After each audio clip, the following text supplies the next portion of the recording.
so much for tuning in to What is a Little Girl Supposed to Do? Thank you for tuning in. We are right now live. I think we are on live Instagram. So thank you for tuning in to us live in the studio. Thank you for tuning in to our audio. We are on Spotify. We are on a bunch of platforms where you can hear us. Right now, you can see us. Like I said, once again, thank you so much for tuning in to What is a Little Girl Supposed to Do? I am here today with my co-host as well, Miss Balinda Olive Beltran.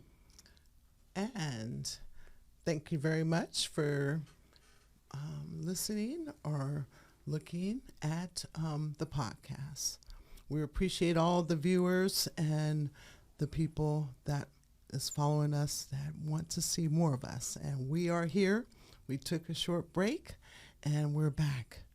And there has been so many things happening in our world as long as the world that we're living in. We know that there's so many things going on out there. And we're just trying to stay focused on what the real issues are. And so the hot topic and part of the topic that we will be talking about today is domestic violence.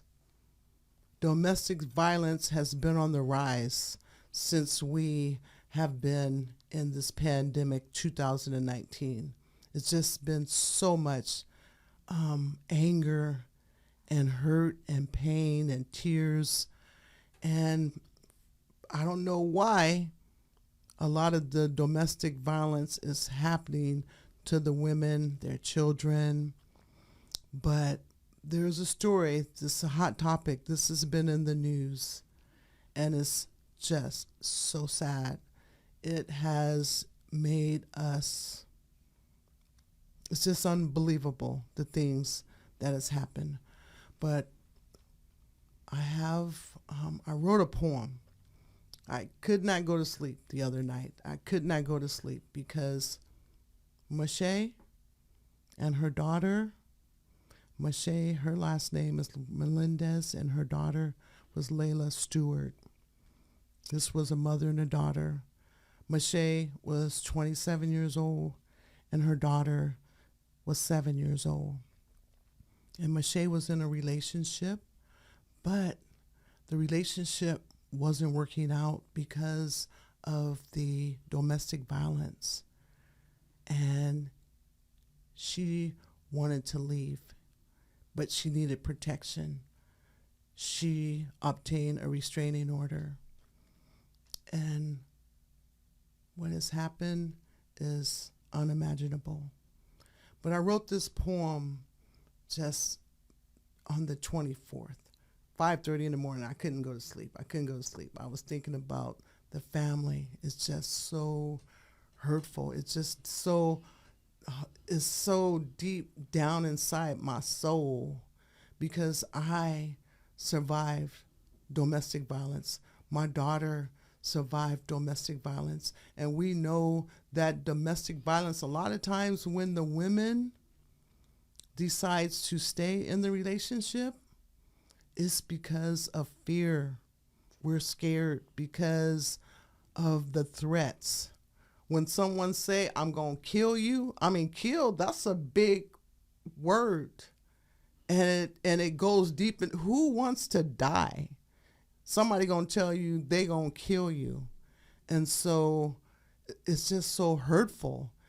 And it's very scary. And if you don't know where to go to feel safe, that's even worse because you feel like, well, maybe I'll be safer if I decide to stay with him. Then I won't have to worry. But no one should have to stay in a relationship of domestic violence where you're being beat up and punched and like a punching bag, like you're in the ring with Muhammad Ali or somebody. We're not men. And for a man to hit on a woman and do all this crazy stuff is unacceptable behavior. But our hearts are so heavy because of this situation with this beautiful mother and her daughter. But I wrote this poem. It says, Mama, why? Mama, why did a 27-year-old mother and her 7-year-old daughter die? Mama, why? Why was their bodies found in a rural area in Washougal, Washington? Why wasn't they protected by their restraining order? Mama, I believe it's time to mobilize. We must be wise. We must help change the laws. Too many women live in fear because they are afraid of the unknown. God said, have no fear because Satan's end is near. Some of us have been beaten down mentally and physically, not knowing where to go for help. We are scared to leave the relationship because of all the threats. Fear is real, but God is in control. What is a little girl supposed to do? We will advocate the change. We must provide a safe, secure home for women and children that want to escape domestic violence alive. We want to live our lives with love, peace, and harmony. Mama, why did the unimaginable happen? The pain runs so deep inside our soul. The tears keep flowing down our cheeks. Their tears help me cleanse my soul from the inside out. Mama, why? What was the mother and the little girl supposed to do? They were last seen alive on March the 12th, 2023.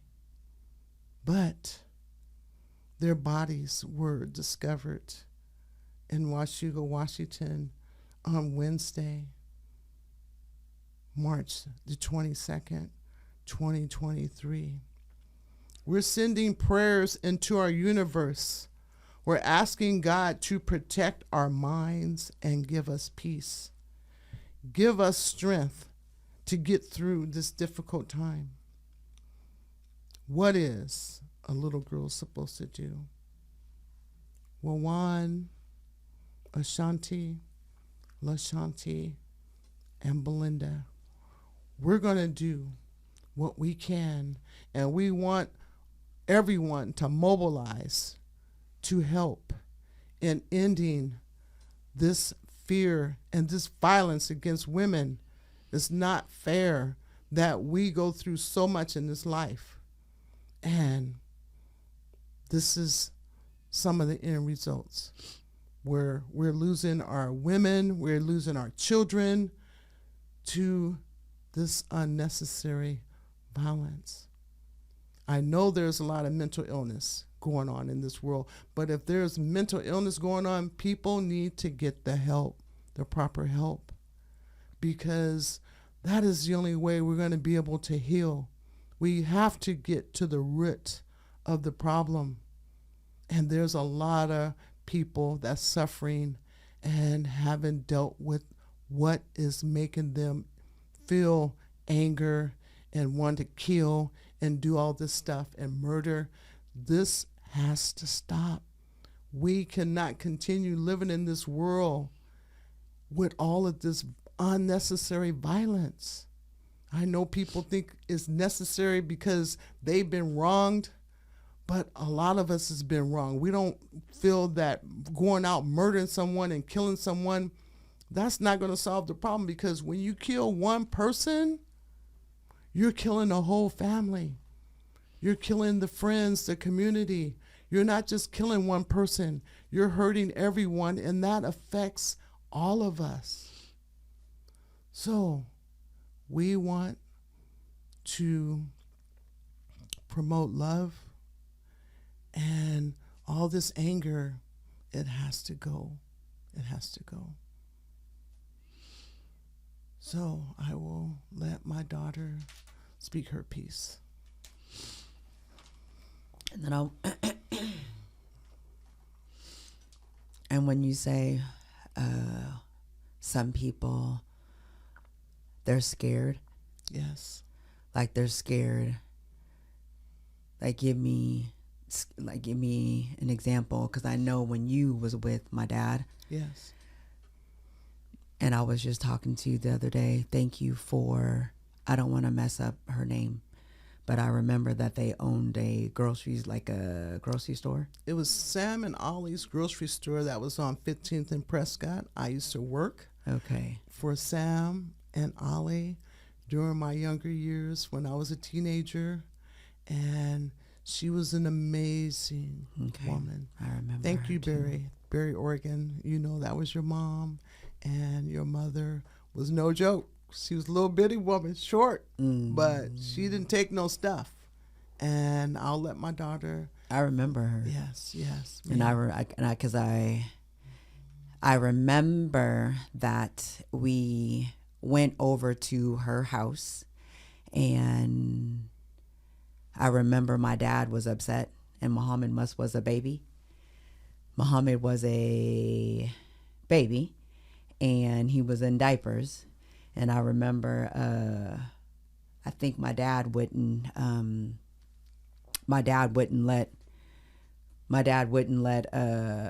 Muhammad come out of the house. Yes. So from that, pretty much, I just remember her being the person that we were able to be at her house while we were there. Basically, I don't want to say hiding out, but she kept us safe from my dad. Yes. And I remember she had a rifle, and she was saying that if my dad had came over there, how she was going to do some things to him. So being in a relationship or dealing with someone, and I wish that people came like they do with the warning labels on cigarettes, where they come with the side where you would be able to know what all you gonna get when you dealing with this person. Yes. But it doesn't. And we don't know who we dealing with until we're already dealing with this person. And when a person that you were with, and when you tell that person you don't want to be with them, that should be an open thing that you should be able to just openly say you don't want to be with them. And then instead of their feelings being affected in a way that now you are feeling physically or even mentally unsafe with someone. If you're feeling mentally unsafe, that's still abuse. That's still abuse. There's different forms of abuse. You can have physical abuse. There is emotional abuse. It's abuse. And I know that by this happening, it has struck some things inside of me, to the point that I know that I'm looking, my quest is looking, and me looking for a place where someone can just call and say, I'm in an uncomfortable safe, man or woman. I'm in an uncomfortable situation. I'm in an uncomfortable environment. I'm in an unsafe environment. Can I have a ride? And can I be driven to this place where I could go and I can have some good food? I can have some good conversation. I can have some resources on where and what to do. Where's my next step? Where do I go after this? I mean, for this experience, for it to be so close to home where they found her not too far from where you live in Washougal. Yes, yes, yes. So from her being picked up, stories have said, from Vancouver Mall and her to be found all the way in Washougal. I can't even imagine that day for Meshay and Layla, and then even most of all, Nicole Mendez, which is the mother of Meshay. You have a daughter and a granddaughter, and the world, even though a lot of us that didn't know her personally are not going to be able to share the grief like you are experiencing having your daughter and your granddaughter.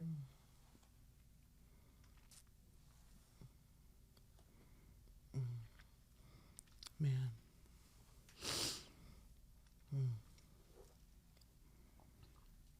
So my heart, my mom's heart, my daughter LaShonti, and most of all, were one, but Truk is my other daughter, and she was a very, very, very dear friend to Meshay, and she helped her in so many ways. She was that friend where you could call on if you needed any type of conversation, and you have no judgment. You have no judgment. It's transparency. It's truth. That's what I'm built on. I'm from here. I'm from Portland, Oregon, and I was raised in Vancouver, Washington. So I'm from a place where everybody here in Portland, Oregon, and everybody that moved to Portland, everybody from Portland that moved to Vancouver, we are from a place where they gonna make you accountable. They gonna hold you accountable on everything you say, and they gonna hold you accountable on everything that you do. So now that we are on this podcast, and we are on podcasts, how many podcasts are we on? It's number 40. 40 podcasts. Yes. We come with truth. Yes.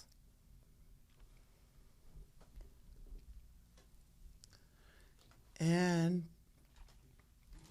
thank you for understanding. This has been a difficult time. It really has. Evil is knocking at our doors. And we needs to put on the whole armor of God day and night, because the world that we're living in right now is just so much death, destruction, tears, pain, suffering, and it just hurts my heart. It's hard for me to even imagine this little girl, what would she have done? There's no reason for this to have happened to the mother or the baby girl. These laws have to change, especially with this restraining order where, it's a piece of paper. I know it's supposed to be a law stating that I will not go near or around a person without getting in trouble or going back to jail. But sometimes people don't even care if they go back to jail. They just want to get even with this person that has filed this in court that you cannot be around me. That just triggered Satan inside this person. And they're trying to figure out what they can do to get you. They don't care who they have to hurt. I mean, because in my situation they've gotten a little bit better. But back in the days when I was married to my children's father, he was abusive to me. I would call the police. The police would come out and say, "Are you married?" Yes. And they would say, "Well, that's between y'all. There's nothing we can do. Y'all got to work that out." But now, they have a restraining order and all this. But restraining orders, just pieces of paper, it doesn't affect what another person is going to do to another person. So what we need to do, we're going to share this information. It was on the news. Her name was Michelle Bart, I believe, but she works for northwestcave.org. Go on to that website. Find out they have resources to help people that's in a bad situation that needs to get out of the situation. But we do need a safe haven. We need a place for women to go immediately.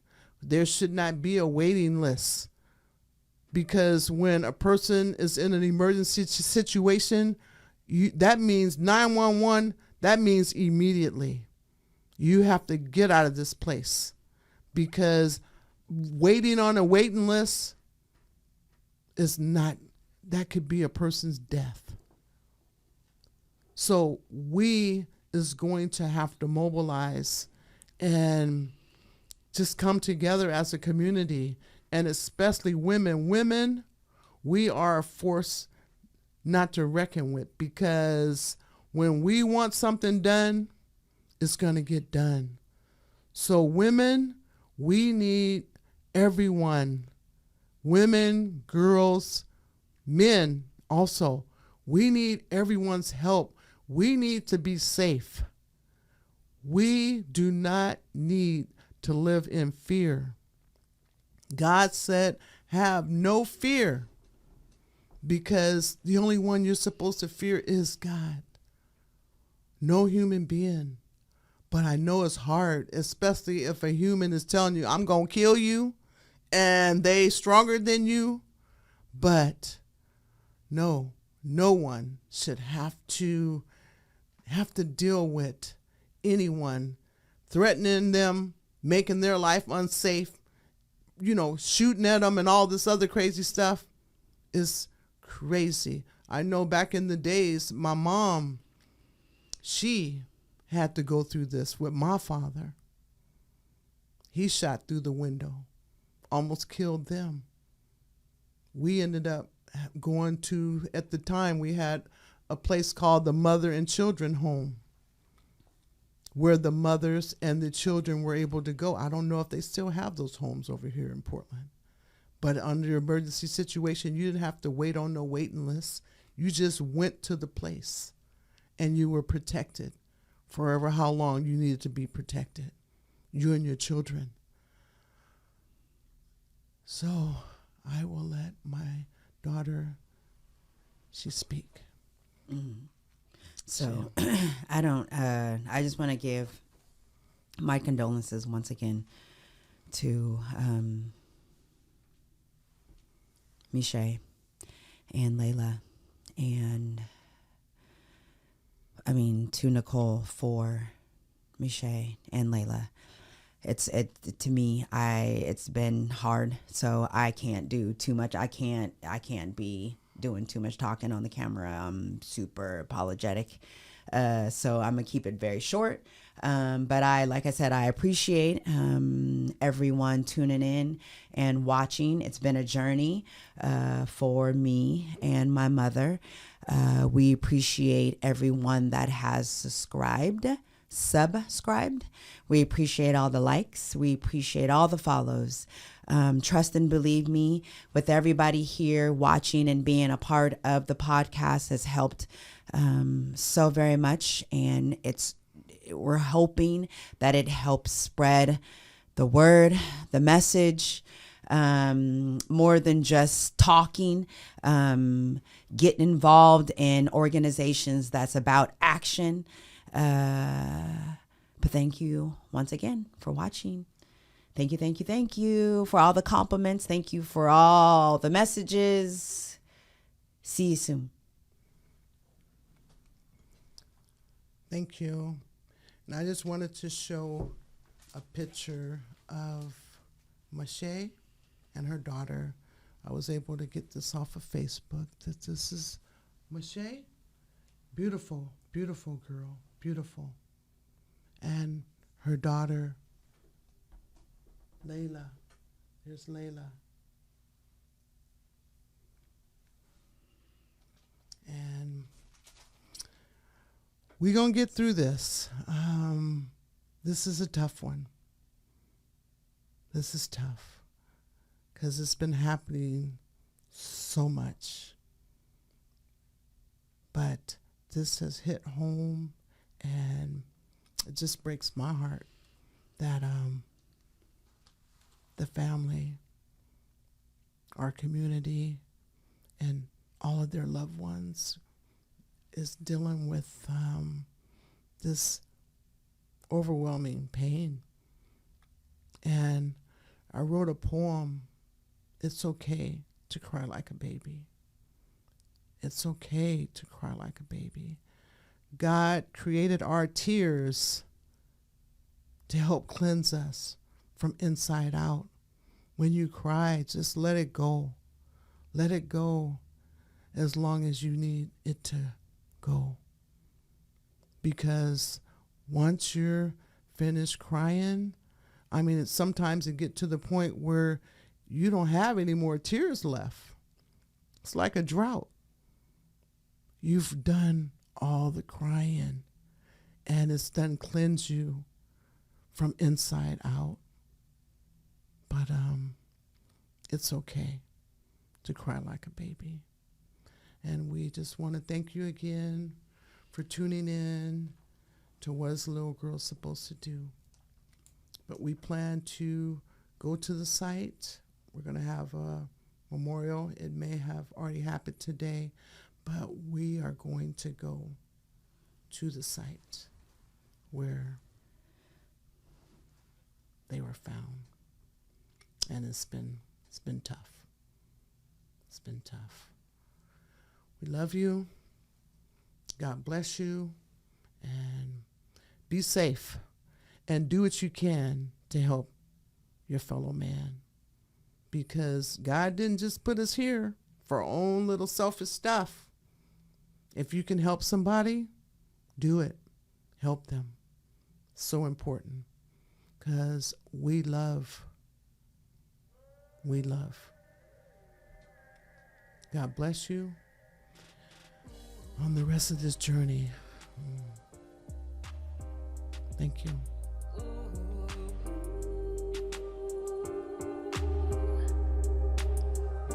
What's happening?